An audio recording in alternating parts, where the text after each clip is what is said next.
रहे थे चारों तरफ। तो जब उनको पता चला कि द्रोणांचल के पास हिमालय में उनके पास बहुत अच्छा पर्वत है, तो वहाँ पे गए, द्रोणांचल से बोले कि हमको एक ऐसा पर्वत दो जिसमें मैं तपस्या कर सकूं, ऐसा गुफा वहाँ पे रहने के लिए स्वच्छ वातावरण हो, बीमार ना पड़ूं, ऐसा पर्वत दो हमको। तो द्रोणांचल के पास तो बहुत सारी पर्वत था, बहुत सारी, लेकिन जो उनके पुत्र थे गोवर्धन, उनको देना नहीं चाहते थे किसी को द्रोणांचल, तो उसको छिपा के रखे थे और सब पर्वत दिखा रहे थे, ये भी है, ये भी है, ये भी है। लेकिन जो ये पुलत्स्य ऋषि थे, इनको इतना अच्छा लगा गोवर्धन का वो सुंदरता, वातावरण, हरा हरा वृक्ष, फूला हुआ फूल और पानी झर रहा है, एकदम झरना, गुफा भी है, तो इतना अच्छा लगा इनको कि बोले कि हमको तो यही चाहिए। तो इतना कहने पे द्रोणांचल को पता था कि ये ऋषि बहुत तपस्वी है, बहुत, इसको अगर न बोल दिया तो हो सकता है ये शराब दे दे। तो शराब के डर से वो सोचे कि बरु शराब लेने से अच्छा तो इनको दे देना ही अच्छा है। अब देख सकते हैं कि साधु संत में भी क्रोध होता है ना, लेकिन वो क्रोध कल्याण के ही लिए होता है। क्या होता है, बाहर के संसार में, भौतिक संसार में आपको अगर कोई माला लगाता है तो वो भी स्वार्थ होता है, कोई ना कोई उसके पीछे स्वार्थ है। लेकिन भक्त अगर आपको डांट भी करे, गाली भी दे, पिटाई भी करे, फिर भी वो वरदान के रूप में काम करता है। बहुत ऐसी सारी लीला है। नल कुबेर मणिग्रीव का भी नारद मुनि श्राप दिए थे, लेकिन ऐसा सौभाग्य कि वो शिव जी को भी प्राप्त नहीं हुआ। शिव जी को भगवान को दर्शन करने के लिए लाइन में लगना पड़ता है, वेटिंग करना पड़ता है। यशोदा मैया प्लीज हमको दर्शन करा दो, प्लीज दर्शन करा दो, बहुत गिड़गिड़ाना पड़ता है, तब जाके दर्शन होता है उनको। लेकिन नल कुबेर मणिग्रीव का कैसा सौभाग्य था कि यमला अर्जुन वृक्ष के रूप में सालों 100 साल तक कृष्ण क्या खाते हैं, क्या करते हैं, सुबह सुबह उठ के हर लीला का दर्शन कर पाते थे वो। तो ऐसे देखने में लगता है संत का श्राप दे दिए हैं, लेकिन वो वरदान के रूप में काम करता है। तो द्रोणांचल पर्वत को भी लगा कि हो सकता है ये ऋषि श्राप दे दे तो अच्छा नहीं है, इससे दे देना ही अच्छा है। तो फिर गोवर्धन तो जाने के लिए तैयारी हो गई, लेकिन गोवर्धन क्या सोच रहे थे कि मैं तो चलूंगा, लेकिन मेरा एक शर्त है, अगर आप कहीं पर भी रख दिया तो मैं वहां से उठ के नहीं जाऊंगा। और इनको, गोवर्धन को पता था कि हमको भगवान श्री कृष्ण की लीला में भाग लेना है, हमको इधर हिमालय में नहीं रहना है, हमको जाना है गोवर्धन, उधर वृंदावन में जाना है।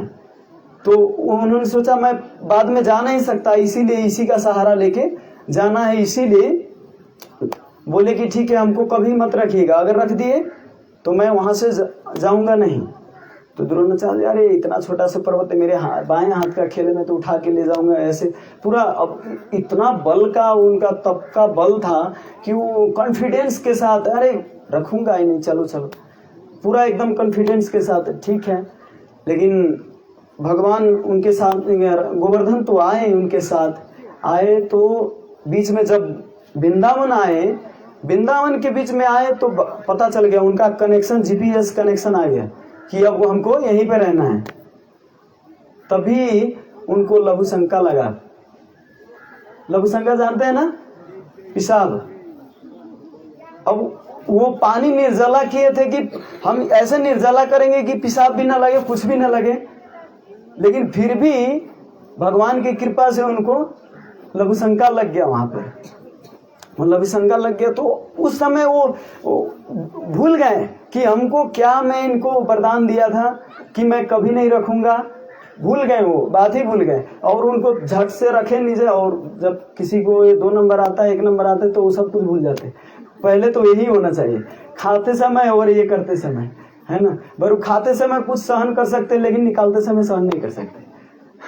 तो ये ऐसा भगवान ने बनाया है। अगर कैसा होता, अगर निकालना ही नहीं पड़ता कभी,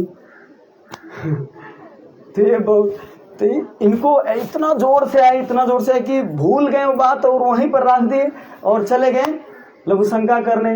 और आए तब देखे, अब गोवर्धन जी तो को पता था कि अब हमको यहाँ से जाना नहीं, उठना नहीं है, तो वहाँ पर पूरा आराम से बैठ गए हैं। तो बोले अब चलो, तो बोले कि आपको पता है, आपको मैं बोला था कि जहाँ पर आप रखेंगे वहाँ से मैं नहीं उठ के जाऊँगा। तो बोले कि अरे मैं भूल गया था, अब होता तो मैं जादू से कुछ कंट्रोल करता, लेकिन मैं भूल गया था उस समय। तो अब ये बदचिकानी हरकतें मत करो, चलो मैं तुमको अच्छा से रखूंगा काशी में, और जो भी तुमको चाहिए वो सब दूंगा, और वहाँ पे तपस्या करूंगा तुम्हारे अंदर। तो जब बोले कि नहीं, हमको ब्रज छोड़ के जाना ही नहीं है वृंदावन, क्योंकि भगवान की लीला में मदद करना है हमको, तो कितना भी कह रहे थे लेकिन मान ही नहीं रहे थे। तब जाके जो पुलत्स्य ऋषि थे वो जाके बोले कि तुम सरसों के दाने के बराबर रोज घटता जाओगे, रोज घटोगे, श्राप दे दिए। एक्चुअली और आचार्य क्या टीका करते हैं इसमें कि जो गोवर्धन है वो घटने का कारण दूसरा ये भी है कि बहुत गोवर्धन का ऊंचाई कितना था, 27 किलोमीटर ऊंचाई था उनका। तो उतना ऊंचाई पे गाय बछड़े, भगवान श्री कृष्ण बलराम, गौ गोपी सब नहीं चढ़ सकते थे ना, चढ़ेंगे तो कुछ नुकसान। इसीलिए गोवर्धन पर्वत ये श्राप स्वीकार कर लिए कि हमको जब जितना छोटा हो जाएंगे, अब सतयुग का ये श्राप है, सतयुग का श्राप दिया हुआ, तो धीरे धीरे इधर द्वापर युग में आके तो घट जाएंगे ना। तो इसीलिए उस श्राप को स्वीकार कर लिए कि हम घटते घटते जाएंगे, जब छोटा हो जाएंगे तो उसमें कृष्ण आएंगे, हमारे ऊपर चढ़ेंगे और लीला करेंगे। तो इसीलिए उसको स्वीकार कर लिए। भक्त प्रतिकार नहीं करते हैं, जो आया जीवन में स्वीकार करते हैं। उनके पास ऐसा नहीं कि वो श्राप नहीं दे सकते, उनके पास भी सिद्धियां होती है। जैसे चित्रकेतु महाराज, चित्रकेतु महाराज को पार्वती माता सती ने श्राप दे दिया था कि जाओ तुम राक्षस योनि में चले जाओ, तुम्हारा ये देवता में रहने की योग्यता नहीं है, तुम स्वर्ग में रहने लायक नहीं हो। फिर भी स्वीकार कर ले, ठीक है तो आप जो बोले मैं उसको स्वीकार करता हूँ। ये तो झड़ ही जा रहा है खाल बार। टेक्निकल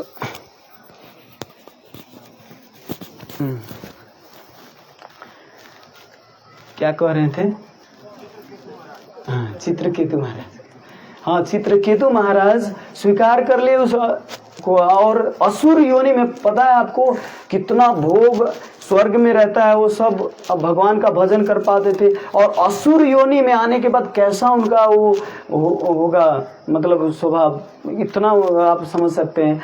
फिर भी प्रार्थना करते हैं, न नाक पृष्ठम न च पारमेष्ठम न सार्वभौमम नरसाधिपत्यम न योग सिद्धि अपुनर्भवं वा समंजसे त्वां विरहैयकांक्षे। कहते न नाक पृष्ठम न च पारमेष्ठम, हमको ये धरातल की कोई ऐसा ऐश्वर्य नहीं चाहिए, स्वर्ग लोक भी नहीं चाहिए, पाताल लोक भी नहीं चाहिए, कोई लोक नहीं चाहिए। अहम हरे तो पादेक मूलम दासानुदास भवितास्मि भूया। कुछ भी नहीं चाहिए, केवल मैं आपका दास बन के रहना चाहता हूँ, servant of the servant. Srila Prabhupada ji से भी पूछे थे कि आप भगवान है। प्रभुपाद जी इतना किए थे, इतना संसार के लिए किए कि सब उनको भगवान, मतलब ऐसा चमत्कार। अब कोई जड़िया व्यक्ति को डायरेक्ट कृष्ण कॉन्शियसनेस में चेंज करना मतलब बड़ी बहुत बड़ी बात है। ये नेपाली आदमी दिन रात राम कृष्ण हरि सुनते आ रहे हैं, उसको कितना प्रीच करते, तब जाके वो कुछ आते हैं, मंदिर आते हैं और भगवत गीता लेते हैं, और वो भी जाके प्लास्टिक में पैक करके रख देते घर में, पढ़ते भी नहीं है ना। तो अब देखिए, जिसका पुस्तालो कोई राम कृष्ण हरि सुना ही नहीं है और उनको कृष्ण कॉन्शियसनेस में चेंज कर दिए, तो बहुत लोग ऐसे कर रहे थे कि बाप रे प्रभुपाद जी सच में भगवान के अवतार है क्या। तो प्रभुपाद जी को भगवान के अवतार मानने लगे।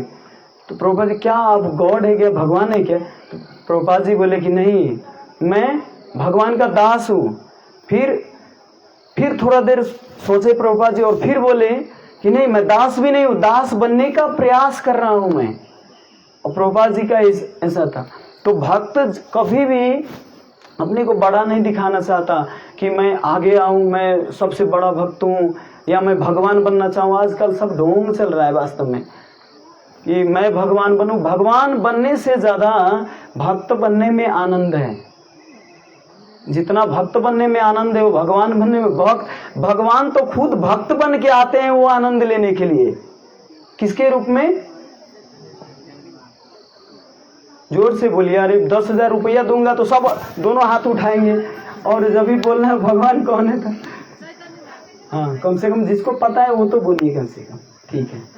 चैतन्य महाप्रभु के रूप में, भक्त रूप में वो आनंद लेने आए, है ना। तो भक्त का आनंद वास्तव में इति दीक्ष लीला भी आनंद कुंडे सुगसम निमंजनतम आख्यापयंतम। ये हम लोग दिन रात इस संसार में देखते हैं, पानी का कुंड, इधर उधर जितना भी कुंड देखते हैं, इसमें डूब के मर जाते हैं लोग। लेकिन ये ऐसा कुंड है, भगवान की कथा, भगवान के लीलामृत कि आनंद कुंड है। इस कुंड में जितना गोता लगाओगे, जितना गोता लगाओ उतना आनंद का आपको अनुभव होगा। इस कुंड में जाएंगे तो मर जाएंगे, लेकिन इस कुंड में जाएंगे तो और आनंद से आप प्रफुल्लित हो जाएंगे। एक बार परम पूज्य राधा गोविंद गोस्वामी गुरु महाराज से पूछे थे एक बार एक व्यक्ति ने कि महाराज जी, ये भी समुद्र का कुंड है और इसमें भी डूबेंगे तो मर ही जाएंगे, और वो भी आनंद का कुंड है, आखिर दोनों में जाएंगे तो डूब ही गए ना, इसमें डूब गए और इसमें भी डूब गए, तो क्या अंतर है? तो बोले कि अरे थोड़ा बुद्धि लगाओ, मछलियां तो दिन रात इस पानी में रहते तो क्या वो मर जाते हैं क्या? हाँ, तो मछली के लिए क्या है आनंद? पानी होना ही उनके लिए आनंद है। पानी से बाहर निकलेंगे तो उनके लिए आनंद नहीं है। इसी तरह मनुष्य के लिए भगवान के कथामृत, भगवान का ही सुनना, ये आनंद का कुंड है। जब नलकुबेर मणिग्रीव को श्राप मिला था तो वो जब भगवान श्री कृष्ण उद्धार कर दिए थे उनको, उद्धार करने के बाद आए और परिक्रमा किए। परिक्रमा करने के बाद वो चाहते तो प्रार्थना कर सकते थे, प्रभु मैं ब्रज में ही रहना चाहता हूँ, मैं वृंदावन छोड़ के नहीं जाना चाहता हूँ, वो प्रार्थना कर सकते थे। लेकिन वहां पे प्रार्थना करते हैं नलकुबेर मणिग्रीव, प्रभु मैं जो लीला इतने दिन तक देखा, ये सारी लीला मैं अलकापुरी में जाके प्रचार करना चाहता हूँ स्वर्गलोक में। हम लोग होते तो नहीं, मैं छोड़ के नहीं जाता। वास्तव में असली सेक्रीफाइस जो है भगवान के लीला का और जीव को बचाने के लिए और को बांटने के लिए हमारे अंदर होना चाहिए, तब वास्तव में भगवान और उसको प्रिय मानते हैं। जब दीप दान करते हैं शाम को तो अपने लिए करते हो तो ठीक है, लेकिन अगर उस समय अगर दूसरे के लिए आप प्रार्थना करते, एक दीप दान अलग से दान करते हैं उसके लिए, तो भगवान स्वयं पद्म पुराण में कहते हैं कि मैं उनको 100 यशोमेध यज्ञ से भी ज्यादा फल देता हूँ और मेरे को सबसे ज्यादा प्रिय है अगर दूसरे के लिए दान करते तो, है ना। तो ये द्रोणांचल पर्वत कहाँ पे थे? पुलत्स्य ऋषि ना, पुलत्स्य ऋषि उनको बोले कि चलो फिर नहीं, तो वो सरसों के दाना के बराबर घटने के लिए श्राप दे दिए, और श्राप देने के वो एक्सेप्ट किए, ठीक है कोई बात नहीं, मैं हमको लीला में सहयोग करना है, इसीलिए वो उनको एक्सेप्ट किए और वो चले आए द्रोणांचल पर्वत। वहां से आज तक गोवर्धन पर्वत आज तक घटते घटते घटते आज जाएंगे तो अभी बहुत छोटा सा हो गया। पहले 27 किलोमीटर ऊंचाई और 1 से 15 किलोमीटर लंबाई और 76 किलो चौड़ाई था गोवर्धन पर्वत का। गोवर्धन पर्वत वास्तव में बहुत महत्वपूर्ण है। उपदेशामृत हमारा एक ग्रंथ है, श्रील रूप गोस्वामी ने लिखे, श्रील प्रभुपाद जी का, आप ले सकते हैं यहाँ पर। उसमें बोले हैं कि वैकुंठ जनितो वरा मधुपुरी तत्रापि रसोत्सवात बिंदारण्यम उदार पानी रमनाथ तत्रापि गोवर्धन राधा कुंड इहापि गोकुल प्रत्यय प्रेम अमृत अपलावनाथ कुरियाद यस्य विराजतो गिरितटे सेवाम विवेकिन कहा। वैकुंठ से भी श्रेष्ठ क्या है? वैकुंठ जनितो वरा मधुपुरी, मथुरा श्रेष्ठ है क्योंकि भगवान वहां पर जन्म लिए। मथुरा से भी श्रेष्ठ क्या है? गोवर्धन पर्वत है, वृंदावन है, वृंदावन क्योंकि भगवान वहां पर लीला किए। और वृंदावन से भी श्रेष्ठ गोवर्धन पर्वत है क्योंकि गोवर्धन पर्वत पे गौएं चराती थी और बहुत सारी लीलाएं हुआ है वहां पर, इसीलिए गोवर्धन पर्वत और ज्यादा प्रिय है भगवान। और वहां से प्रिय राधा कुंड। राधा कुंड क्या है? राधा कुंड क्या है? गोवर्धन के 2 आंख है। 2 आंख अगर पूछे तो गोवर्धन पर्वत के 2 आंख ही राधा कुंड और श्याम कुंड है। और पुच्छर क्या है?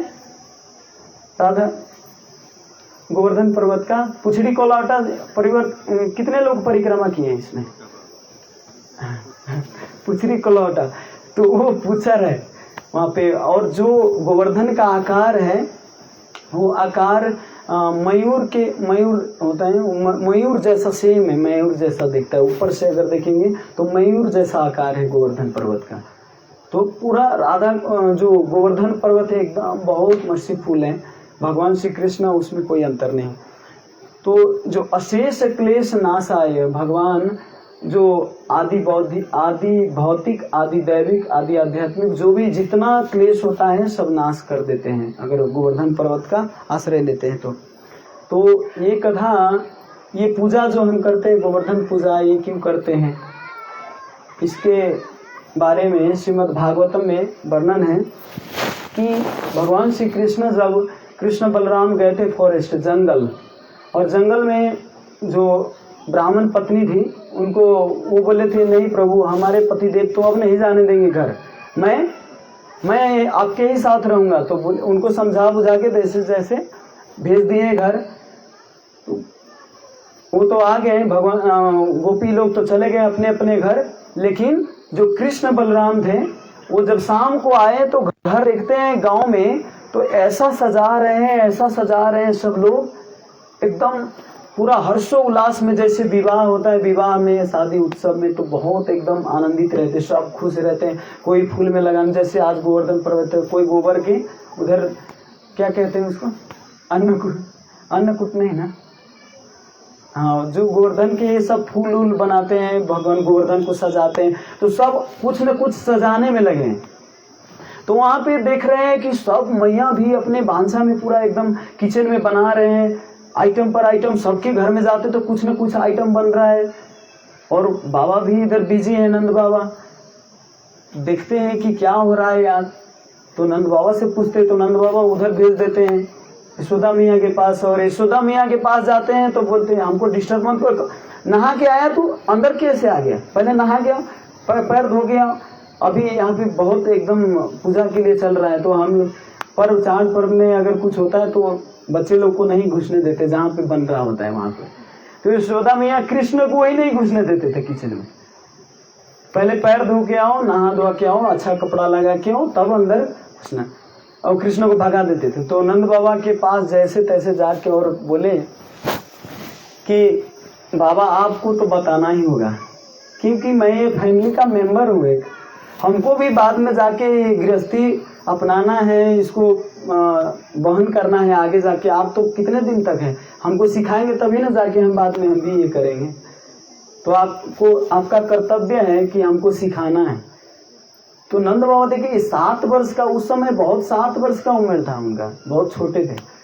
तो इतने छोटे बच्चे को बता के मैं क्या, टाइम वेस्ट जैसा लगता है। लेकिन कृष्ण सोच रहे हैं यहाँ पर नंद बाबा हमको मूर्ख एकदम समझ रहे हैं, लेकिन मैं इनको थोड़ा विद्वता दिखाता हूँ।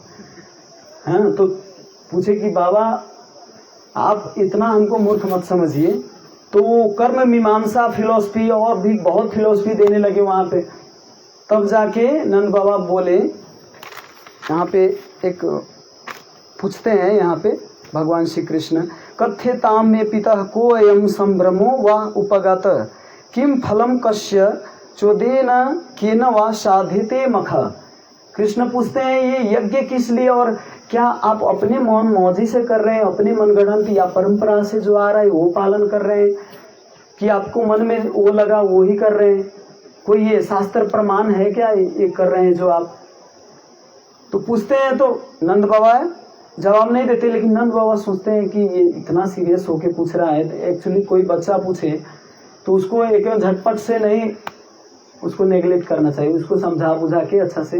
तो नंद बाबा भी वहाँ पर ठीक है, उसको गोद में लेते हैं आराम से, और गोद में लेके उनको बताते हैं, पर्जन्यो भगवान इंद्रो मेघास्तस्या मर्तये ते भीष्यन्ति भूतानाम पीणम जीवनम पय। कहते हैं कि ये पर्जन्य जो इंद्र देव हैं, ये हमको वर्षा करते हैं, और वर्षा से अन्न उत्पन्न होता है। जितना घास खाते हैं, जितना अन्न उत्पन्न होता है, अगर वर्षा ना दे तो हम लोग कैसे मेहनत कर करके भी खेत में दिन रात कुछ उत्पन्न नहीं होगा। एक्चुअली धीरे धीरे सब अपना अपना संस्कृति खो रहे हैं, लेकिन गांव तरफ भी अभी भी जाएंगे तो सब संस्कृति को पालन करते हैं, जो परंपरा से आ रहा है वो सबको पालन करते हैं, देवी देवता का पूजा करना। हम तो नंद बाबा भी वही कर रहे थे कि ये सब इंद्र देव की कृपा से होता है, तो उनको पूजा करना जरूरी है। लेकिन कृष्ण यहाँ पर एक्चुअली भगवान को इस यज्ञ से कोई लेना देना, मतलब इनको कोई दुख नहीं था, लेकिन दुख इसलिए था कि इंद्र जो थे घमंड के मारे तो इतना चूर चूर हो रहे थे कि मैं ही सर्वे सर्वा हूँ, मैं अगर नहीं होऊंगा तो ये जगत में कोई खा नहीं पाएगा, अन्न उपजन ही नहीं होगा, तो मैं ही सर्वे सर्वा हूँ। इंद्र अपने को ही मेन एकदम मुख्य मान रहे थे।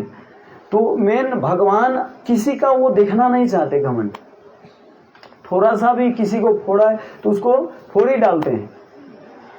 इसको तो कोई ना कोई उपाय लगे, और फोड़ते भी कैसे, डायरेक्ट फोड़ेंगे तो इसको डायरेक्ट दुखेगा और भाग ही जाएंगे, फोड़ेंगे तो इसीलिए घुमा के कैसे न कैसे लीला रच के और उसको फोड़ते हैं।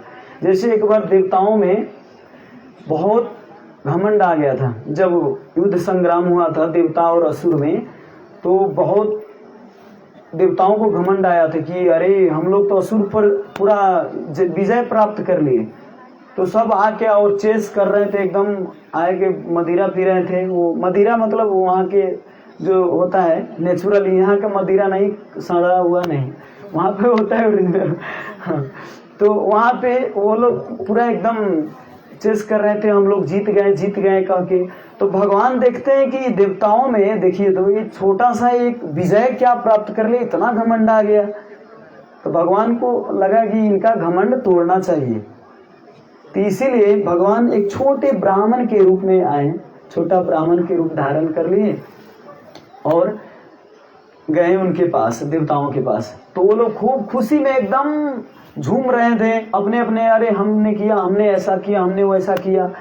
तो ब्राह्मण जो भगवान होते हैं, भगवान एक तिनका घास होता है, वो घास को रखते हैं और बोलते हैं कि इसको सुखाना है, आप लोग के पास बहुत शक्ति है, ब्राह्मण देवता नहीं, आप देव लोग हैं, आप लोग अभी अभी विजय प्राप्त करके आए हैं, तो आप तो इसको सुखा ही सकते हैं, हमको इसको सुखा के और आपको हमको खाना बनाना है, इसको ले जाके खाना बनाए, मेरी मम्मी खाना बनाएंगे, तो इसको सुखा दीजिए। तो जब देवता बोले अरे बड़े बड़े काम करता हूँ, ये घास सुखाने के लिए हमको कह रहे तू, मैं तो बड़ा बड़ा काम करता हूँ, घास सुखाने की क्या?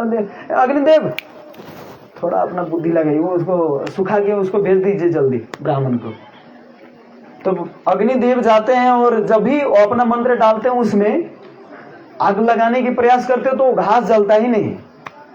अग्निदेव तो पूरा एकदम आश्चर्यचकित हो जाते हैं, क्या हुआ, अरे मेरा अग्नि काम नहीं कर रहा है। तब जाते इंद्र को बोलते हैं कि मेरा अग्नि काम नहीं कर रहा है। तो उसमें वरुण देव सब धीरे धीरे सब निकलते हैं, सब देवी देवता अपना अपना शक्ति लगाते हैं, सब शक्ति लगा के सबका बैटरी लो हो जाता है, कोई किसी का काम ही नहीं करता उसी घास सुखाने में। तब जाके इंद्र देवता कहते हैं देखिए हमारे साथ चालाकी मत कीजिए, हमारे साथ चालाकी करने वाला एक ही है, वो हरि, वही विष्णु है, कृष्ण, वही हमारे साथ वो जीत सकता है, नहीं तो कोई ऐसा हमारे साथ ऐसा नहीं कर सकता। आप बताओ आप कौन हैं? तो ब्राह्मण देवता को जब पूरा एकदम विनम्र पूर्वक पूछते हैं तब जाके बताते हैं कि मैं विष्णु हूँ। तो उनके शरण में पूरा पड़ते हैं, तब जाके वो उनका घमंड चूर चूर हो जाता है सब देवताओं का कि वास्तव में मेरा कुछ नहीं है। भगवत गीता में कहते हैं प्रकृति क्रिया मानानि गुणै कर्माणि सर्वस्व अहंकार विमूढ़ आत्मा कर्ता अहमिति मन्यते। ये जो भी होता है वो प्रकृति के द्वारा, भगवान के द्वारा होता है। लेकिन मूर्ख व्यक्ति सोचता है मैं ही कर रहा हूं, अपने को कर्ता मान बैठते हैं, मेरे द्वारा, अगर मैं नहीं होऊंगा तो ये होगा ही नहीं। तो ऐसे सोचने वाले, अगर ऐसा कभी लगे, अगर आपको लगता है कि मेरे कारण ये परिवार चल रहा है मेरा, तो ज़्यादा दिन नहीं, किसी को बताइए मत, 10 दिन के लिए आप कहीं लुक छुप जाइए, वहाँ पे खाना खाइए, रहिए, भजन कीर्तन कीजिए, और 10 दिन के लिए ही केवल आपके जाने के बाद क्या होता है, या 1 साल रह जाइए, ज़्यादा 10 दिन बहुत कम हो गया ना, 1 साल रह जाइए। 1 साल रहने के बाद आपके घर में वास्तव में वो चल रहा है, अच्छा से खा पी रहे हैं कि नहीं, तो बाद में पता चलेगा कि अरे मेरे न रहने से भी मेरा परिवार चल रहा है। हमको लगता है कि हम नहीं रहेंगे तो मेरा घर में सब भूखे मर जाएंगे। ऐसा नहीं है, सब ये हमारे भ्रम है हमारा मन का। तो नंद बाबा यहाँ पे बताते हैं कृष्ण को कि हम जब तक इंद्र को पूजा नहीं करेंगे तब तक बारिश नहीं होगा, बारिश नहीं होगा तो अन्न नहीं होगा, अन्न नहीं होगा तो हम लोग खा नहीं पाएंगे। इसीलिए कृतज्ञता पूर्वक हम इंद्र की पूजा करते हैं, उनको संतुष्ट करने का प्रयास करते हैं। तो जब ऐसे कहते हैं तो यहाँ पे कर्म मीमांसा फिलॉसफी देते हैं, कर्म न जायते जंतु कर्म नैव विलिप्यते, सुखम दुखम भयम क्षेमम कर्म नैव पद्यते। यहाँ पे भगवान बताते हैं जो कर्म करता है, कर्म करने से, कर्म ही पूजा हमारे संसार में अभी भी कहते हैं ना, कर्म ही पूजा है। कर्म करो, बाकी सब छोड़ दो। कर्म करेंगे तभी कुछ होगा, कर्म घर पे हाथ धके बैठने से कुछ नहीं होगा, इसीलिए कर्म करो। तो यहाँ पे कभी कभी भगवान अपने ऊपर ले लेते हैं, अपने को बदनामी करते हैं। यहाँ पे नास्तिक फिलॉसफी दे रहे हैं अब भगवान, क्योंकि इंद्र का अहंकार को नष्ट करना है, इसीलिए अपने ऊपर ले रहे हैं। और कर्म में मीमांसा फिलॉसफी मतलब पूरा नास्तिकता, कर्म ही सब कुछ है। कर्म करने के बाद भगवान की पूजा करने की जरूरत नहीं है, किसी को पूजा करने की जरूरत नहीं है। ये पूरा एकदम सब शास्त्र, वेद शास्त्र, वेदांत है। इतना छोटा सा बच्चा है, कहाँ से वेद पढ़ लिया पता नहीं, एकदम बाबा भी एकदम आंख बड़े बड़े करके देख रहे हैं, अरे कहाँ से इतना वेद पढ़ के आया। और भगवान पूरा एकदम सब तरह से उनको प्रमाण दे रहे हैं कि ऐसे ऐसे नहीं करना चाहिए, और कर्म करने से सब कुछ अपने आप हो जाता है। तब नंद बाबा सच में कन्विंस हो जाते हैं और मान लेते हैं। वो छोटा सा बच्चा, आप जा रहे, फ्लाइट का टिकट कटा हुआ है आपको, और 5 वर्ष का बच्चा बोले आपको बाबा नहीं चाहिए, इधर वो जाना बेकार है, आप वो एक्सीडेंट हो जाएगा, ये हो जाएगा, वो हो जाएगा। अगर 5 वर्ष का बच्चा बोले तो आप विश्वास, उनको साइड करके आप चले जाएंगे। लेकिन भगवान का एक पावर है कि वो कन्विंस, किसी को भी कन्विंस कर सकते, किसी को भी। छोटे से बच्चे देखने में लगते हैं लेकिन वो किसी को भी कन्विंस कर सकते हैं। तो कन्विंस हो गए। और नंद बाबा ठीक है, तो हमको तो पता नहीं, मैं तो सालों से पूजा करते आ रहा हूँ गोवर्धन का, इसके बारे में तो पता है कैसे पूजा किया जाता है, लेकिन गोवर्धन का कैसे पूजा किया जाए ये हमको पता नहीं। तो तुम ही बताओ कैसे पूजा किया जाता है। इतना फिलॉसफी दे रहा हूँ तो ये पूजा के बारे में ही जानते भी होगे, तो इसलिए इसके बारे में भी बताओ थोड़ा। तब जाके बताते हैं कि देख बाबा, ज्यादा इसमें सोचने समझने की बात नहीं है, कुछ नहीं करना है। जितने इंद्र के लिए तैयारी किए हैं पूजा के लिए, जितना पकवान आप बनाए हैं, सीधा इधर ट्रांसफर करना है। बस इधर गोवर्धन की तरफ भोग लगाना है और उसमें तुलसी डाल के भोग लगाना है, ऐसा ज्यादा कुछ नहीं करना है। तो सब कुछ तैयारी रहता है। और ये भी फिलॉसफी देते हैं भगवान, कहते हैं कि आज तक इंद्र को आप भोग लगाते आ रहे, पूजा करते आ रहे, कभी इंद्र आके प्रकट हो के आपके सामने खाया है? कभी आप देखें, कभी खाया नहीं ना। लेकिन आज भोग लगाइए गोवर्धन को, वो उठा के खाएंगे, अन्नी और दो मांगेंगे, और दो। देखिएगा आपके, तो वास्तव में गोवर्धन जो है, गोवर्धन का अर्थ होता है गोवर्धन, गो मतलब गाय, वर्धन मतलब पालन। तो गायों का जो पालन करता है उसको गोवर्धन कहते हैं। तो गोवर्धन वास्तव में हमारे सब उपकार पूरा करता है। वहां पे घास खाते हैं गैया, तो उस घास खाने के बाद गाय दूध देते हैं, और दूध को हम खाते हैं तो उससे माखन बनता है, दूध बनता है, बहुत सारी चीज बनती है। तो इसीलिए गोवर्धन का बहुत उपकार है। वहाँ से घास लाते हैं और इतना वातावरण, अच्छा वातावरण दिया, फूल लाते हैं, भगवान का पूजा करते हैं, नारायण का। तो सब गोवर्धन महाराज वास्तव में बहुत हमारे लिए, गांव के लिए बहुत उपकारी हैं। तो सारा फिलॉसफी देके कन्विंस कर देते हैं। और सब वहाँ पे वर्णन है गोपाल चंपू में, गोपाल चंपू एक ग्रंथ है, तो उसमें वर्णन है कि कैसा भोग है। तो बड़े बड़े मालगाड़ी में, बैलगाड़ी, मालगाड़ी तो अब है बड़ा बड़ा आता है, वो उसमें बैलगाड़ी था, अभी मालगाड़ी है। तो बैलगाड़ी में दाल के बड़ा बड़ा एकदम वो बर्तन में रखा हुआ था, अन्नकूट कहते। तो सब दाल, मिठाई और हर तरह का आइटम। अभी तो काउंटिंग नहीं कर सकते हम लोग, 56 भोग कहते हैं, उस समय तो काउंटिंग ही नहीं कर सकते थे, इतना आइटम था। और सब के सब एक जगह पे रख के और भोग लगा रहे थे गोवर्धन को। और भगवान श्री कृष्ण अब तो यही मौका है, उसी समय प्रवेश कर गए उसमें, गोवर्धन में, और बड़े बड़े हाथ से पूरा ले लेके खा रहे थे एकदम।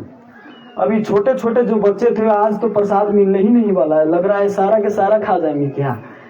तो बच्चे लोग सोच रहे थे, लेकिन ब्रजवासी को तो खुशी हो रहा था कि भगवान स्वीकार कर रहे इस भोग को, तो बहुत खुशी। लेकिन बच्चे लोग बहुत, जो उनके साथी सखा लोग थे, ये तो लग रहा है कृष्ण ही खा रहा है, इन्हीं के जैसा जो अली अली थोड़ा थोड़ा अली अली फिरा है, और फेस मिल रहा है थोड़ा, तो ये थोड़ा थोड़ा मिल रहा है, तो हमको लग रहा है, हमको ये कंफ्यूज कर रहा है क्या, यही एक कान्हा है जैसे लग रहा है।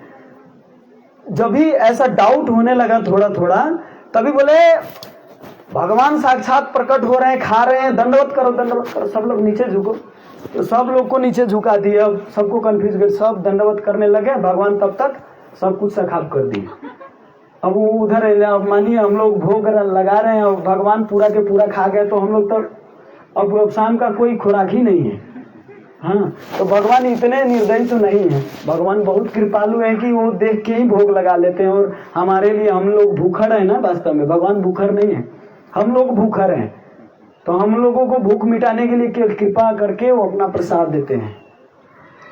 तो भगवान तो वहां पे लेकिन सब खा गए, क्योंकि ब्रजवासी का वो हम लोग दिखाने के लिए पूजा करते हैं वास्तव में, कि नियम है, करना चाहिए। लेकिन ब्रजवासी लोग सच में खाए तो बहुत प्रसन्नता हुई और अच्छा खुशी हो रहे थे बहुत। तो इसीलिए भगवान उनका ग्रहण किए।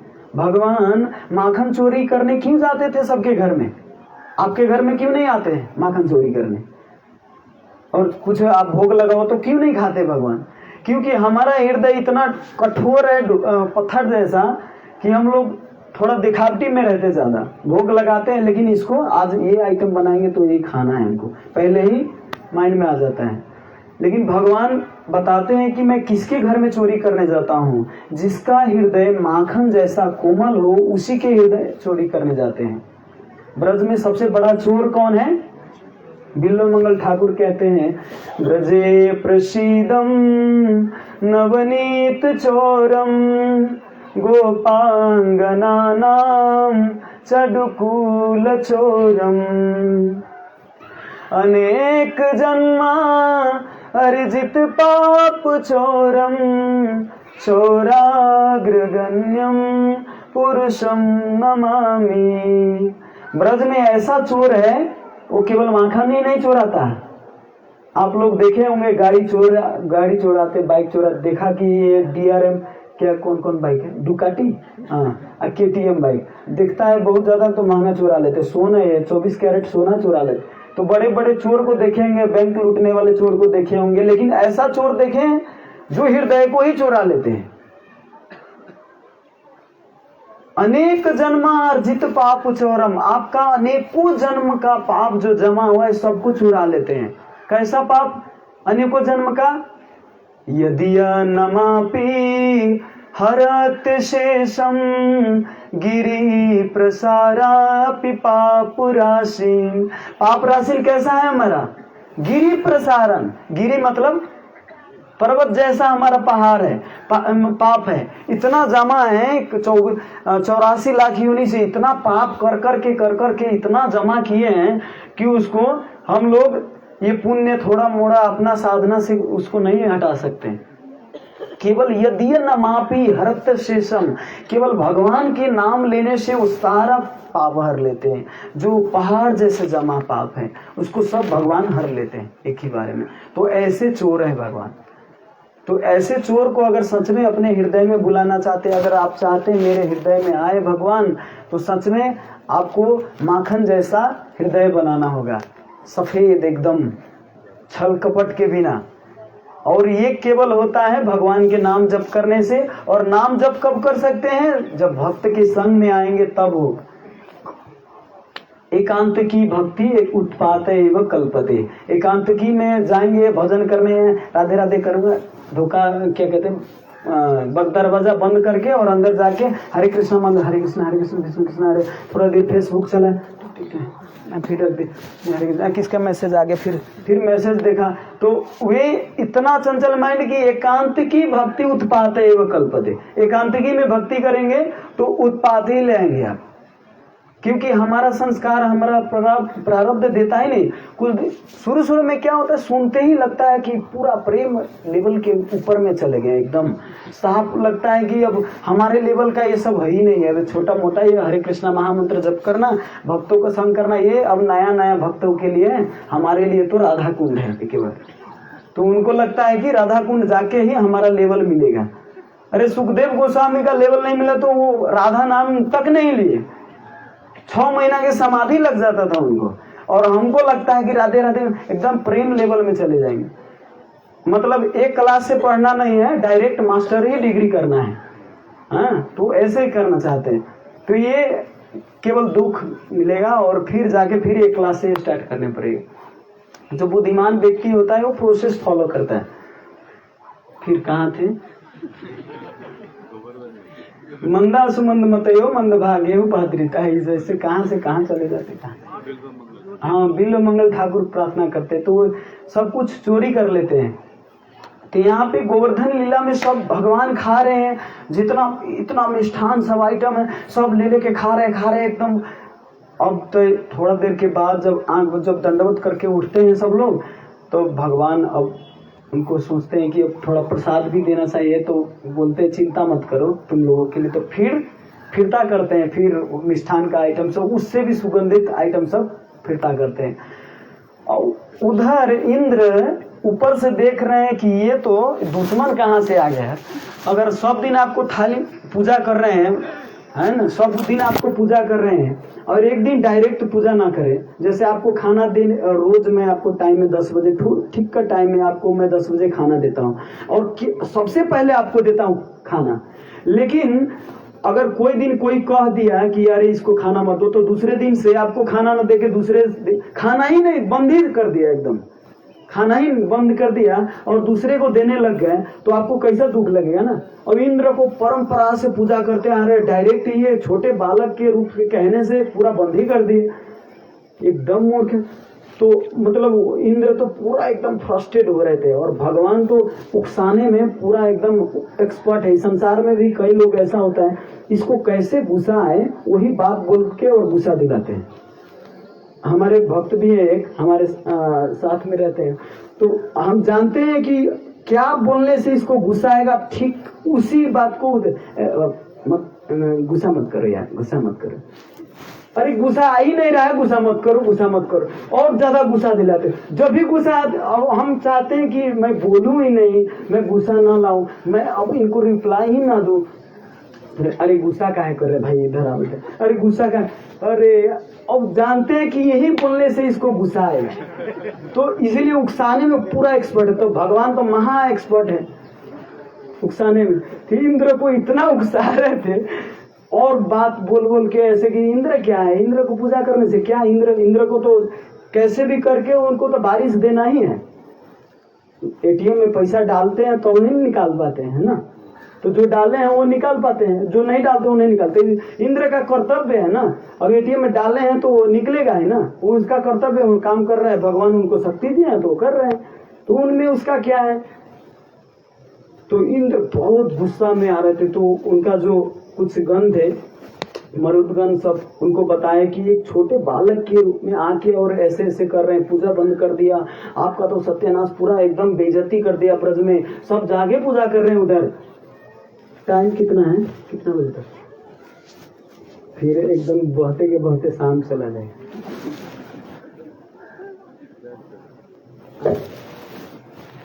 तो इंद्र एकदम गुस्सा में थे ऊपर, तो बोले कि सांबर्तक वो बोले। और इससे पहले तो यहाँ पर गाली देते हैं इंद्र। ये बात देखिए, इंद्र क्या कहते हैं, वाचलम बालिशम स्तब्धम मध्यम पंडिता मानिनम कृष्णम मृत्यु पाश्रित्य गोपा में चक्रम प्रियम। कहते हैं ये बाचलम, ये बच्चे जैसे बात करते हैं, एकदम मूर्ख छोटे बच्चे, बालिशम एकदम मूर्ख जैसे बात कर रहे हैं, ये स्तब्ध मध्यम, ये ऐसे मूर्ख जैसे बात कर रहे हैं कि लगता है कि हम इसको कन्विंस कर गए और अब सदा के लिए इसी को पूजा करवा रहे हैं।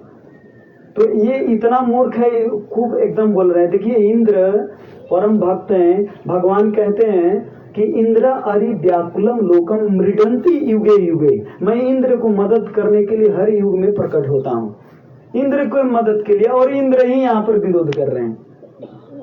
तो कैसा उल्टा, लेकिन ऐसा नहीं है जैसे ब्रह्म विमोहन लीला, इंद्र का जो ये लीला दिख रहे हैं, एक्चुअली भक्तों को सिखाने के लिए ये हाईलाइट करके और श्रीमद् भागवत में दे देते कि इसको ऐसे नहीं करना चाहिए, है ना। जैसे ब्रज में हम लोग धाम यात्रा करते हैं तो वहां पे देखते हैं ब्रजवासी या धामवासी लोग वहां पे शिखर सिगरेट खाते हैं, गंदी गंदी गालियां भी देते हैं, है ना। तो उसको देख के लगता है कि अरे इतना धाम में रह के, भगवान के पास रह के और ऐसे कैसे कर सकता है, पान पराग कैसे खा सकता है। तो वो एक्चुअली देखने में वो पार्ट लगता है, लेकिन आप अंदर का पार्ट नहीं देख रहे हैं कि वो भगवान को कितना प्रेम करते हैं, भगवान को कितना सर्व करते हैं, सेवा करते हैं। वो पार्ट नहीं देखते, केवल हम शिखर सिगरेट देखते हैं ऊपर से।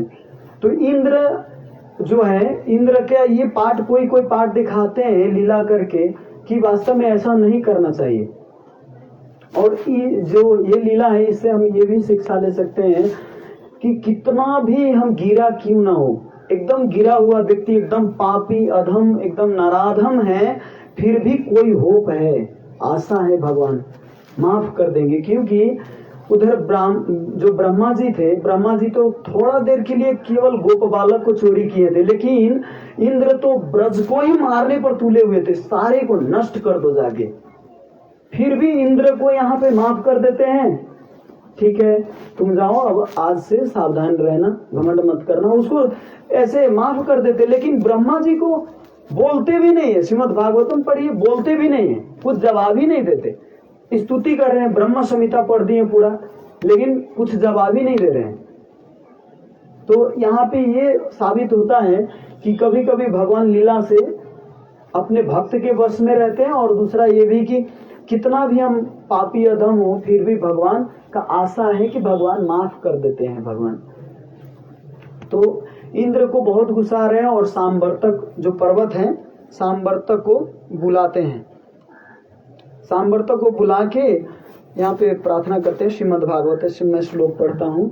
गणम सावतम नाम मेघा नाम चातकारिणाम इंद्र प्रदोतयत क्रोधो वाक्यम चहेद मान्युता। कहते हैं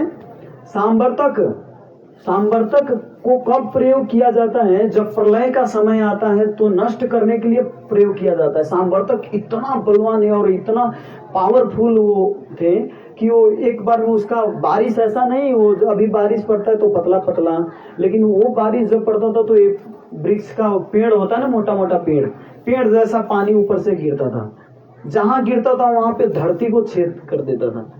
तो ऐसा सांबर्तक का ऐसा सामर्थ्य था। और एक तरह का मेघ नहीं, जितने 7 तरह का हवा होता है सबको बुलाए, और वर्षा करने वाले जितने उनके गण थे सबको बुला के, और सब जाके ब्रज को नष्ट कर दो। और सांबर्तक यहाँ पे कंफ्यूज हो जाते हैं, किसको नष्ट करना है ब्रज में, और कौन। तो एक छोटा सा बालक है कृष्ण, वो उनके कहने पर ये ब्रजवासी लोग हमारा पूजा बंद कर दिए, तो जाके उनको सबक सिखाओ, उनको सबको नष्ट करो। जब ऐसे बोले तो सांबर्तक तो बोले कि प्रभु आप थोड़ा सोच समझ के बोलिए, आप किसके बारे में बोल रहे हैं? वो कृष्ण, वो तो जो क्या कहते तृणावत को ऐसे पकड़े पकड़े ऊपरे ही प्राण ले लिए थे, हम देख रहे था ऊपर से। तो ऐसे ही कंठ पकड़े थे और कंठ पकड़े पकड़े उनको गिरा दिए थे नीचे।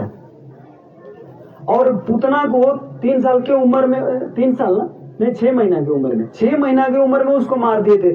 आप उनके बारे में हिस्ट्री जानते हैं कि नहीं? पहले वो कृष्ण बहुत देखने में छोटा लगता है लेकिन बड़ी वो पावरफुल है। उनको हमको नहीं लगता उनसे चैलेंज लेना चाहिए। सांवर्तक कहते हैं इनको, कितना भी कहते अरे कोई तू हमको जरा मत फंसाओ, हमारा जो वज्र है इसे जाओ, मैं पीछे पीछे आता हूँ ऐरावत पे सवार होके, तुम चलो आगे चलो। तो इसीलिए उनको बोले, क्योंकि जो सांवर्तक थे उनको भी डाउट था कि हमारा भी नाश कुछ न कुछ अनर्थ होने वाला है। और इंद्र को भी डाउट था कि मैं अकेले जाऊंगा तो हो सकता है कृष्ण कुछ चाल चलेंगे। तो इसीलिए पहले सांवर्तक को भेजे और पीछे ऐरावत पे सवार होके और भगवान आए। इधर बहुत बारिश होने लगा, एकदम ऐसा धुंधकार जैसे भूकंप आते हैं ना, एकदम तबाही मचा दिए थे। पूरा ब्रज में सब पेड़ गिर गए थे और कितने बछड़े तो मर गए, कितने बछड़े। और पानी तो हर घर में घुस गया था और सब ठिठुरने लगे थे, ऐसे जाड़ से कांपने लगे। इतना जाड़ लग रहा था क्योंकि एक केवल ऐसा नॉर्मल जो हवा चलता है ऐसा नहीं था, बहुत आंधी तूफान चल रहा था, बहुत ठंडा। तो इसीलिए सब कांप रहे थे, ठिठुर रहे थे। तो उस समय प्रार्थना ब्रजवासी का जब भी कोई प्रॉब्लम आता है तो भगवान को ही पुकार करते हैं और दूसरा कोई है नहीं। भक्त के जीवन में कभी भी कोई समस्या आए तो हर समय भगवान को ही प्रार्थना करते हैं। जैसे भी लोग मंगल ठाकुर प्रार्थना करते, जिभे सदैवं भज सुंदरानि नामानि कृष्णस्य मनोरमानि समस्त भक्ताति विनाशनानि गोविंद दामोदर माधवेति। गोविंद, जो ब्रज के गोप लोग थे और गोपी लोग, वो लोग ऐसा होता था कि कभी कभी दही बेचने जाते थे।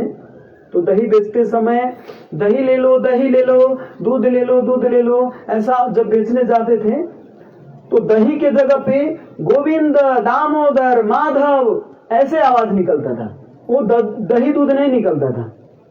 तो जब ऐसे खुशी, इसीलिए कहते सुख में सुमिरन सब करे, दुख में करे न कोई। जो दुख में सुमिरन करे उसे दुख का है कोई, जो सुख में सुमिरन करे उसे दुख का है कोई। तो यहाँ पे ब्रजवासी लोग थे, वो सुख में होते हुए भी चाहे बेचने जाए चाहे कुछ भी करे, हर समय कृष्ण कथा, हर समय कृष्ण का नाम, गोविंद दामोदर माधव।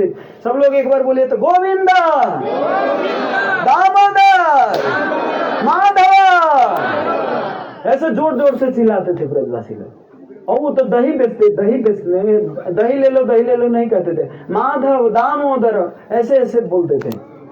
तो इस समय भी जिह्वा पर सदैव मेरा गोविंद और दामोदर माधव ही केवल सवार रहे, ऐसा ही बोलते थे वो हर समय। तो इस समय ऐसा गंभीर परिस्थिति आया है कि प्राण संकट में है सबका, इतना संकट में होते हुए भी प्रार्थना कर रहे हैं, हे गोविंद हे माधव। जब प्रार्थना की तो कृष्ण समझ गए कि वही इंद्र का चाल है, उनको आज पूजा नहीं हुआ क्या। देखिए यही है भगवान में और देवता में अंतर। मैं किसी का निंदा नहीं कर रहा हूँ, ये शास्त्र बताते हैं और आचार्य लोग बताते हैं कि जब देवता लोग की पूजा करते हैं तो वो केवल अपना देखते हैं कि ये हमको पूजा कर रहे हैं, मतलब वो अपना स्वार्थ देखते हैं। लेकिन भगवान की पूजा करते हैं तो भगवान ऐसा नहीं, देवी देवता का पूजा करें तो भगवान कुछ नहीं करेंगे, लेकिन अगर देवी देवता का पूजा अगर छोड़ देंगे तो मारने पर तुल जाते हैं एकदम। जैसे शिव जी का तपस्या कौन किए थे? नहीं, भस्मासुर। हाँ, भस्मासुर। अब देखिए भस्मासुर को वरदान मिला, वो पूरा नष्ट करने पर तुले हुए थे, अपने जो वरदान दिया उन्हीं को नष्ट करने पर तुले हुए थे। इधर हिरण्यकशिपु वरदान मिला कि नहीं है, न धरती में न आकाश में, न अस्त्र से न शस्त्र से, न दिन में न रात में, जो हर तरह का वरदान मिल गया तो उसको अच्छा से उपयोग कर सकते थे, मतलब भजन भक्ति में उपयोग। लेकिन यहाँ पे उपयोग अब सारा संसार को ही नष्ट करना पे तुल गए थे। तो ये देवता और असुर में यही अंतर होता है। नहीं, और देवताओं के वरदान में और भगवान के वरदान में अंतर। इसका उदाहरण दिया जाता है, जैसे आप माँ से, पिताजी से मांगो, पिताजी हमको सिगरेट पीने के लिए 10 रुपया दो ना, एक झापड़ मारेंगे, कहेंगे बेवकूफ कहेंगे, सिगरेट पिएगा, बाद में जाके दांत सड़ जाएगा तो फिर ऑपरेशन कौन कराएगा, पैसा कौन खर्चा करेगा। तो हर तरह का भविष्य का भी सोचते हैं। लेकिन वही अगर साथी से मांगेंगे, है ना, या दुकान वाले से 10 रुपया देंगे, वो सिगरेट देंगे आपको, वो जाके आप धूको चाहे कुछ करो, है ना, उसको मतलब नहीं है तुमको बीमार हो जाए कुछ भी हो, उसको मतलब है पैसा से। तो देवी देवता का भी वही होता है कि आप उनको मतलब होता है पूजा से, हमको क्या कर रहे हैं। तो यहाँ पे इंद्र का इतने दिन से पूजा हो रहा था, इससे खुशी नहीं था, एक दिन बंद क्या कर दिए, इसीलिए इतना बाप रे बाप पूरा ब्रज ही नष्ट करने पर तुले हुए थे।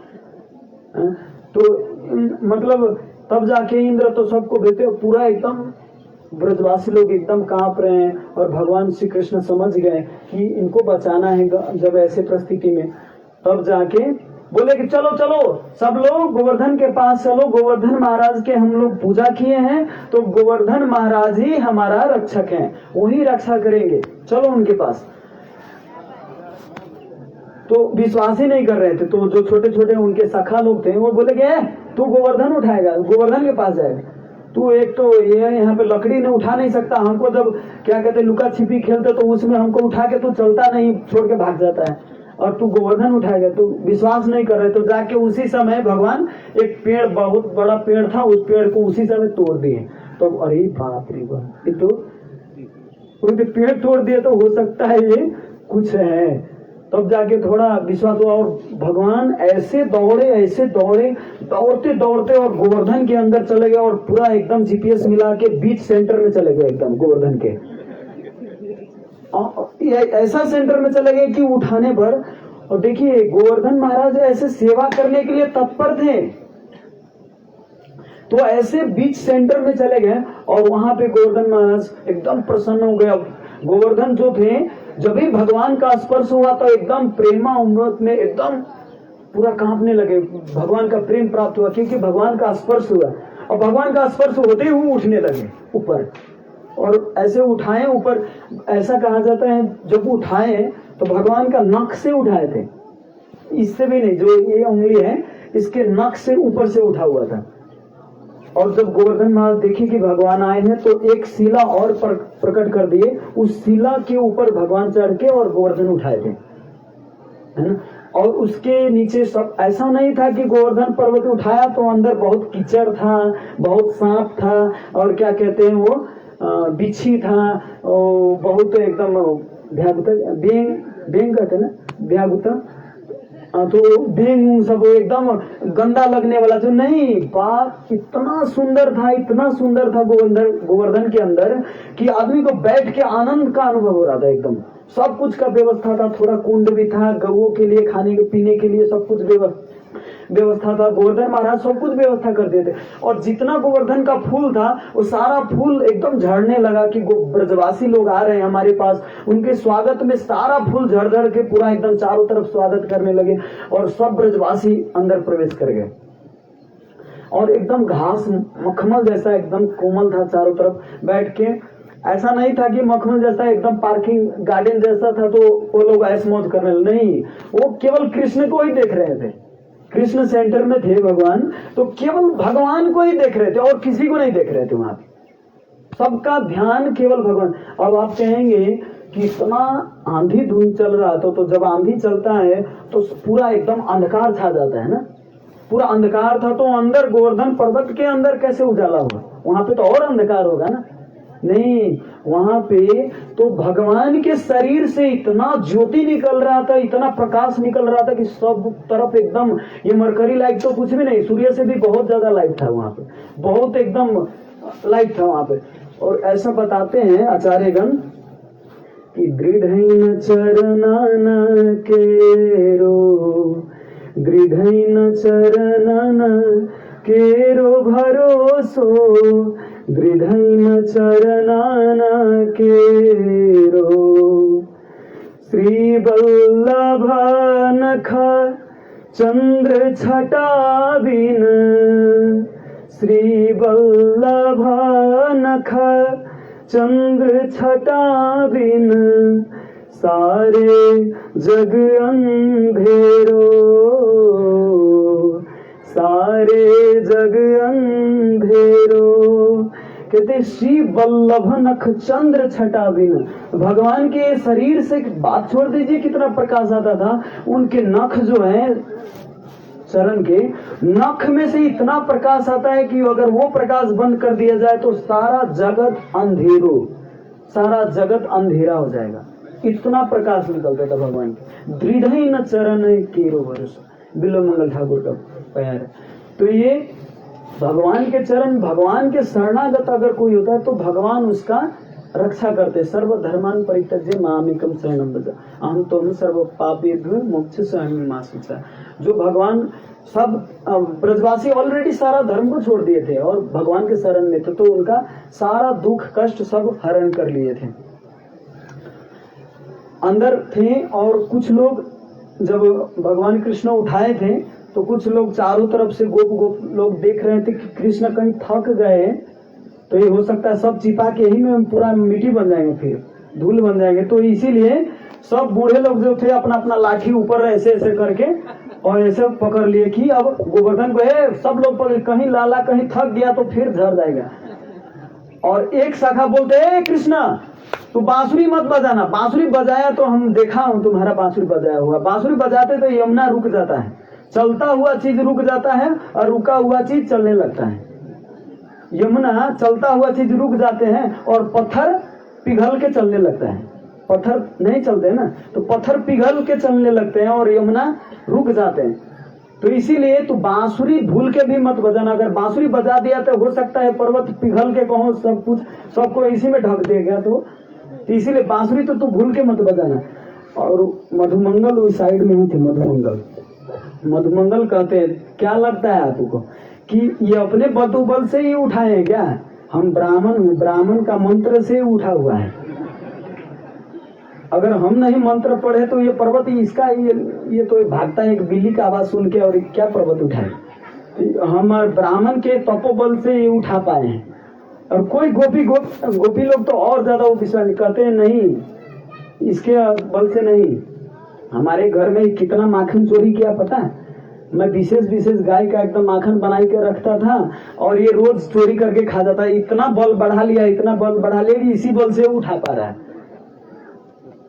जब राधा रानी भी वही उसी में थे। तो ब्रज का अर्थ है सारा 84 कोष है ना, सारा ब्रज का व्यक्ति थे उसमें। ऐसा नहीं वृंदावन अभी जाते हैं जहाँ पे कृष्ण बलराम मंदिर है वहां पे, तो ऐसा नहीं, तो पूरा ब्रज 84 कोष के सारा ब्रज के वासी उसमें थे। तो राधा रानी भी उसमें थे। राधा रानी तो कभी भी ऐसे अगर भगवान के ऊपर ऐसे देखते तो तब पूरा लथपथ होकर गिर जाते। तो इसीलिए राधा रानी डायरेक्ट रूप से कभी नहीं देखते थे उनको, एकदम ऐसे करके देखते थे। इधर देख रहे हैं तो ऐसे आंख क्या तिरछी नजर कहते हैं ना इसको, तिरछी नजर से एकदम देखते थे। तिरछी नजर जब भी से देखते थोड़ा लथपथ होते तो गिरेगा तभी फिर एकदम शांत। तो राधा रानी को कहते उधर एकदम। और सबको लगता था कि अब यशोदा मियाँ को क्या है, जब लड़खड़ाते थे ना तो यशोदा मियाँ को लगता था कि मेरा लाला इतना थक गया है, ये गोवर्धन धीरे धीरे भारी हो रहा है इसीलिए लाला थक रहा है। तो गोवर्धन को बोले कि मैं श्राप दे दूंगा, माँ का श्राप लगेगा तुमको यहाँ ब्रजवासी को रक्षा करने के लिए उठाए हैं और तुम ज्यादा से ज्यादा और भारी बन रहे हो हमारे लाला के ऊपर, हल्का हो थोड़ा। तो बोले तो अब उधर गोवर्धन सोच रहे हैं कि ज्यादा भारी हुआ तो यशोदा मैया का श्राप मिलेगा, ऊपर उठ रहे थे, हवा में उड़ रहे थे। फिर और ये भगवान सोच रहे हैं कि अगर तू ऊपर उठाएगा तो सब लोग क्या कहेंगे, हम तो उठाए ही नहीं, तो बेइज्जती कर रहे हो, हम उठाए हैं। यहाँ पे इतना लोग गोपी लोग देख रहे हैं, सब लोग देख रहे हैं कि हम उठाए और तू ऊपर उठ रहे, हवा में उड़ रहे थे। ऊपर अरे हमारा गलती नहीं, इधर यशोदा मैया श्राप देने वाले हैं, तो इसीलिए थोड़ा हल्का दिखाने के लिए।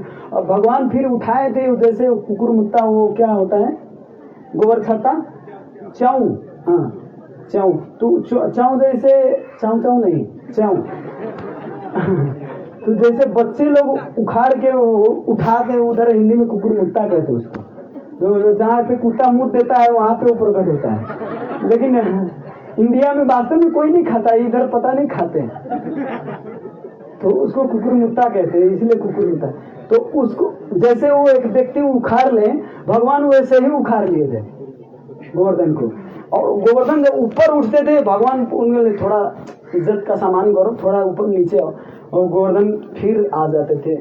तब सब सखागण और सब वृद्ध लोग अपना लाठी बोले कि अगर क्या लगता है हम लोग अगर लाठी हटा दे तो कृष्ण अभी छिपा के मर जाएंगे इसमें। और सब बुढ़वा लोग सब एकदम लाठी एकदम ऐसे अड़ा के रखे। तो बोले ठीक है मैं छोड़ता हूँ। जब भी कृष्ण अपना उंगली हटाए तो सब धप धप धप धप पूरा गिर। फिर बोले अरे हमारा लाठी काम नहीं कर रहा, फिर उठाओ उठाओ उठाओ, क्योंकि किसी का लाठी कम ही नहीं कर रहा था। तो फिर भगवान उठाए। इतना आनंद का उत्सव था, इतना आनंद कि सब लोग को पता ही नहीं था कि इतना वज्रपात हो रहा है और पानी भी नहीं अंदर आ रहा है। इतना बारिश हो रहा है ऊपर से, लेकिन पानी भी अंदर नहीं आ रहा है। कैसे? क्योंकि जो शेष अवतार भगवान के बलराम जी हैं, वो शेष अवतार सर्प के रूप में चारों तरफ से वाल जैसा ही वो घेरा कर दिए थे, चारों तरफ से घेर लिए थे। पानी थोड़ा भी नहीं आ रहा था अंदर। और ऊपर सुदर्शन चक्र भेज दिए थे। सुदर्शन चक्र, एक पत्ता का भी बाल बक्का नहीं हुआ गोवर्धन का, कुछ भी नहीं हुआ, एक तिनका भी नहीं हिला पाए गोवर्धन का। ऊपर इंद्रदेव तो देख रहे थे, अरे इतना हमारा टैंकी खाली होगा इधर पानी का, इधर कुछ नहीं हो रहा है इधर। तो पूरा आश्चर्यचकित है। इधर सुदर्शन चक्र पूरा पी रहे थे। और आचार्य इसमें ये भी बताते हैं कि एक, मैं बताता हूँ आपको, कुब्ज मुनि थे। एक कुब्ज मुनि जब एक बार शिव, इसमें आचार्य ये भी बताते हैं कि एक बार शिव पार्वती तपस्या कर रहे थे, तो पार्वती जी का इच्छा हुआ कि मैं बुला के और वैष्णव भोजन कराऊं। तो ये जो कुब्ज मुनि थे वो सबको बुलाए, लेकिन फिर भी कुब्ज मुनि को बुलाया। कुब्ज मुनि के बारे में जानते नहीं थे कि ये कैसा प्रभाव है इनका। तो बुलाए और वैष्णव भोजन के लिए आह्वान किया, उनको बैठाए। शिव जी तो देखते हैं तो माथा पीटने लगे और कुब्ज मुनि को, क्योंकि कुब्ज मुनि थोड़ा मोड़ा नहीं खाते थे वो। तो देखे बोले कि आप किसको बुला लिए भोजन के लिए, इनके बारे में जानते नहीं है। तो बोले अरे क्या, कितना हमारे पास 16,000 कुक हैं, उनको बुला के और कुकिंग कराएंगे, कितना खाएंगे। अब इधर पार्वती जी कितना कहने पर भी मतलब जैसे शिव जी का बात ही नहीं माने। तो बोले ठीक है, अगर कुछ हुआ तो हमारे पास मत आइएगा, शिव जी बोल दिए। तो बोले ठीक है आप जाइए, हम इनको खिला देंगे। तो जब बकेट का बकेट लाते थे तो बोले कि थोड़ा और रखूं, थोड़ा दाल भी रखूं, थोड़ा भात भी रखूं। तो कि क्या थोड़ा थोड़ा, ये बकेट रखिए, पूरा बकेट उझिल के रखिए, ये हमको ये थोड़ा मोड़ा से काम नहीं चलता, बकेट ही उझिलिए। तो दाल का भी बकेट पलटे, भात का भी बकेट पलटे, सब पलटे जा रहे हैं, सबके घप घप पूरा खा रहे हैं एकदम। अब तो पार्वती जी को पूरा किचन खाली हो गया, कुछ है नहीं। कुब्ज मुनि खाए, इतना खा रहे हैं, कुछ बचा ही नहीं। अब तो शिव जी को बोल दिए थे कि हमारे सहयोग के लिए मत आइएगा, हम बता दिए। तो उन भगवान का, नारायण का याद किए, तो फिर भगवान श्री कृष्ण प्रकट होके एक ब्राह्मण के रूप में आए वहां पर। और ब्राह्मण के रूप में आके, एक्चुअली नारायण रूप में ही आए थे वहां पर, आए और ब्राह्मण के साथ में ही उनका छोटा सा पतल में भगवान भी बैठ गए खाने के लिए। और खा के तुरंत 2 कौर खाए और उठ गए और हाथ धोने लगे। अगर कोई साथ में अगर आपके बैठ के अगर उठ के खड़ा होके खा लिए, उठ के और हाथ धो लिए, तो ये अपमान है मतलब संत का, कि कोई उठ के नहीं, अगर उठ गया तो उसको भी उठ जाना चाहिए। तो ये जो क्या ऋषि का नाम था, कुब्ज मुनि, तो ये ऋषि जो थे ये बोले कि मेरा पेट भरा ही नहीं, आप उठ गए, एकदम कितना आनंद में खा रहा था, आप उठे। तो मैं तुम्हारे जैसा भूखर थोड़ी, हमारा पेट इतना छोटा है, मैं इतना थोड़ी खाता हूँ, तुम्हारे जैसा भूखर थोड़ी, हम भिखारी नहीं, हम टाइम टाइम से खाता हूँ, तुम बहुत भूखर हो, खा क्यों खाए, इतना कहीं खाना चाहिए। तो जब भी भगवान ऐसे बोले तो लाज के मार से वो उठ के, और वो भी अब हाथ धोना ही पड़ेगा, वो भी जाके हाथ धो लिए साथ में। अब यहाँ पे तो ये जो कुब्ज मुनि थे, ये इनको बोलते हैं भगवान को, ठीक है आपने तो खाना अच्छा से नहीं दिया, कम से कम पेट नहीं भरने दिया, कम से कम पानी तो दीजिए। तो बोले ठीक है, अब पानी पीने का दिन आ रहा है। जब ये इंद्रदेव जब वर्षा करेंगे ना तो ऊपरे से ऊपरे तुम पी जाना। तो जब यहाँ पे एक आचार्य ये भी बताते हैं कि सुदर्शन चक्र पी गए, लेकिन एक आचार्य ये भी बताते हैं कि ये जो कुब्ज मुनि थे ये सारा के सारा पी रहे थे। और जब देखे कि सारा टंकी खाली हो गया है, ब्रज में ये गोवर्धन को कुछ नहीं हो रहा है, तब जाके गोवर्धन जो इंद्र थे, इंद्र सोचने लगे कुछ नहीं हो रहा है। तब इधर पानी कम हो गया, वर्षा बंद हो गया। वर्षा बंद होने के बाद जो ये कुब्ज मुनि थे, कुब्ज मुनि अब कह रहे अरे पानी अभी पी रहा था, अभी पेट भरा नहीं, अभी पानी कौन ने बंद कर दिया? हे इंद्र, पानी क्यों नहीं दे रहा है? पानी और दो। जब ऐसे बोले तो करे क्या करें, अभी पूरा टंकी खाली हो गया, कुछ नहीं है हमारे पास, अब जो शराब देना है वही दे। तो बोले अब देखिए भगवान के ऋषि लोग इतना वास्तव में बल होता है कि वो कुछ भी है। जैसे कौन एक मुनि थे जो पूरा समुद्र को पी गए थे, ऐसे शरबत जैसे गिलास में हम शरबत पीते हैं, वो समुद्र को ही नमक वाला समुद्र पी गए पूरा एकदम। तो ऐसे थे, संतों के पास ऐसा शक्ति होता है। तो कई आचार्य ये भी बताते। इसके बाद आए और शांत हो गए। अब इधर गोवर्धन देखे कि सारा पानी वर्षा बंद हो गया, एकदम शांत हो गया, तो सब लोग निकले अंदर से और गोवर्धन को शांत अवस्था में रख दिए। तो गोवर्धन रख दिए, और रखने के बाद अब उधर इंद्र को पता चला कि ये तो साक्षात परब्रह्म है। कोई बताया कि ये तो सारा के सब इतना शक्ति प्रयोग कर रहा हूँ फिर भी कोई प्रभाव नहीं हो रहा है, इसका अर्थ ये कृष्ण वास्तव में मेरे स्वामी हैं। तो जब ऐसे सोचे तो अब कौन मुख लेके जाए जिसका इतना गाली दिए हैं जिनको, और इतना वज्रपात किए हैं। अब सारा के सारा मतलब कोई मुख लेके जाना है या इच्छा ही नहीं, मतलब कौन मुख लेके जाए उनके पास। एकदम ग्लानि हो रहा था उनके अंदर, इंद्र के अंदर। तब ब्रह्मा जी से पूछने गए कि कैसे जाऊं उनसे माफी मांगने। तो ब्रह्मा जी बताएं कि सुरभि गाय उनको बहुत प्रिय है, गाय को लेके जाइए। हम लोग भी डायरेक्ट अगर भगवान के पास डायरेक्ट जाएंगे तो हो सकता है भगवान आपको ना देखे, आपको ना वो करे। लेकिन अगर कोई भक्त के सहारा लेके जाए, भक्त देखिए उनके पास तो सुरभि गाय थे, हमारे पास हजारों सुरभि गाय है, इतने भक्त हैं, हजारों भक्त है ना। भक्त के सहारा से अगर भगवान के पास जाएंगे तो भगवान उनका सुनते हैं। तो ब्रह्मा जी बताए उनको बहुत प्रिय है सुरभि गाय, सुरभि गाय को लेके जाओ। और सुरभि गाय को लेके गए और सुरभि गाय गए, प्रणाम किए भगवान को, एक प्रणाम करके, और कहते हैं हमारे पीछे एक व्यक्ति है वो आपसे माफी मांगने आए। तो देखते हैं तो आधार कार्ड दिखाए तो इंद्र था। अरे बाप, ये यही हमारे पूरा ब्रज को नष्ट करने पर लगा हुआ था ना। तो बोले कि प्रभु माफ कर दीजिए, बहुत गलती हो गया, हमको पता नहीं था आप ही स्वामी है, ये बहुत बड़ा गलती हो गया। इतना रो रहे थे भुकासी पार के, इतना रोने लग गए कि तब जाके भगवान कहते ठीक है गलती की, लेकिन इसके बाद गलती नहीं होना चाहिए। अब इतना रोने लगे और कहते गजेंद्र तुम पानी थोड़ा अपना सूर से ले आके अभिषेक करो, और सुरभि तुम थोड़ा दूध दो, अभिषेक करना है। अब भगवान का उसी समय सब कुछ व्यवस्था करके अभिषेक करने लगे। अभिषेक किए तो उसी से पता है क्या बना, गोविंद कुंड। गोविंद कुंड जो आप देखते हैं, उनका अभिषेक, भगवान का अभिषेक से वो गोविंद कुंड का निर्माण हुआ है। हो सकता है सुरभि कुंड भी, हमको उसका कथा पता नहीं। तो अभिषेक से वो किए, तब जाके भगवान ने ठीक है अब के बाद गलती मत करना, और उनको फिरता कर दिए। तो और सब ब्रजवासी लोग एकदम हर्षोल्लास में गाय आगे आगे चल रहे हैं, और सब जो बूढ़े थे बच्चे थे वो बैलगाड़ी पे बैठे थे, और जो यूथ लोग, श्री गिरी गोवर्धन महाराज की, शिला प्रभुपाद की। तो गाय आगे आगे चल रहे हैं और बैलगाड़ी पे वृद्ध लोग और जो बच्चे लोग वो बैठे थे, और गोपी लोग खूब नाच रहे हैं, भगवान कीर्तन गा रहे हैं। आजकल परिक्रमा करते तो वास्तव में बाहर गीत बजा के, मतलब रेडियो में बजा के, ऐसा स्पीकर में बजा के करते हैं। अच्छा नहीं माना जाता है। अगर भक्त कीर्तन करते हुए गोवर्धन परिक्रमा करता है नाचते हुए, तो अब तो बहुत छोटा 21 किलोमीटर का वो परिक्रमा है।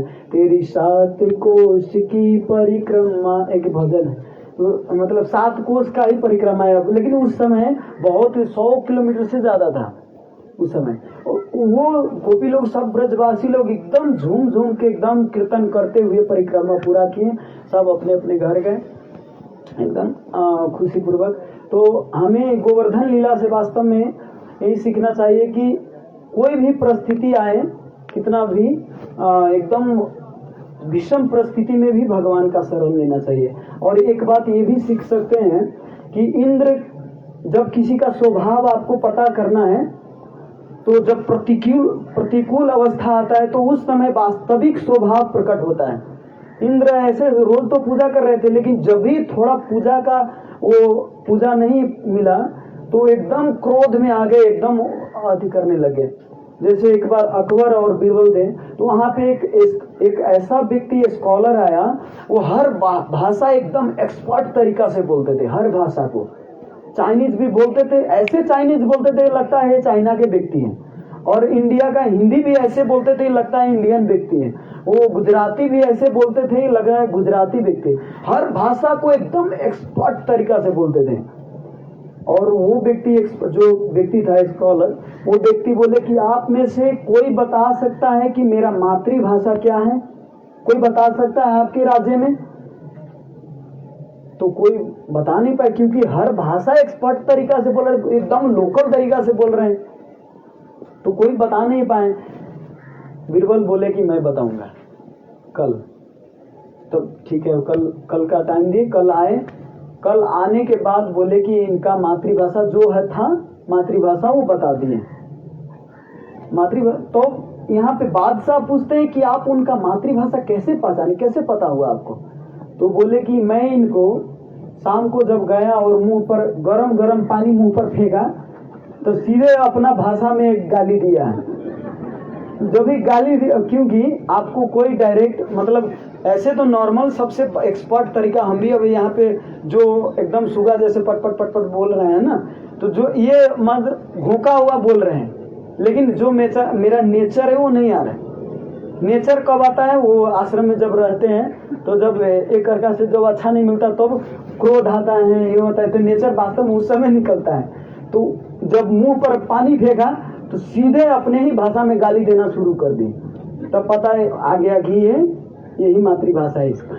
और जाके बात चल, तो ऐसे तो वास्तव में प्रतिकूल परिस्थिति जब आता है तो वास्तव में उसका नेचर पता चलता है।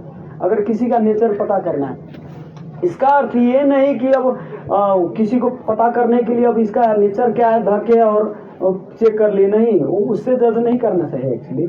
लेकिन ये भी एक पार्ट है जो इससे पता कर सकते हैं। तो अभी अभिषेक का टाइम हो रहा है, इतना कहते मैं यहीं पर विराम देता हूँ। किसी का कोई टीका टिप्पणियां हो सकते हैं।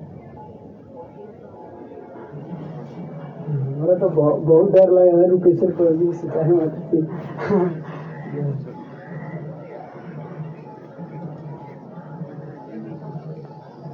अब क्या है?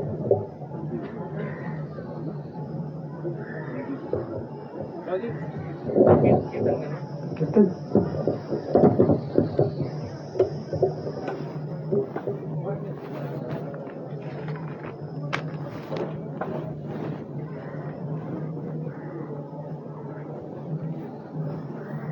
टाइम किती आहे?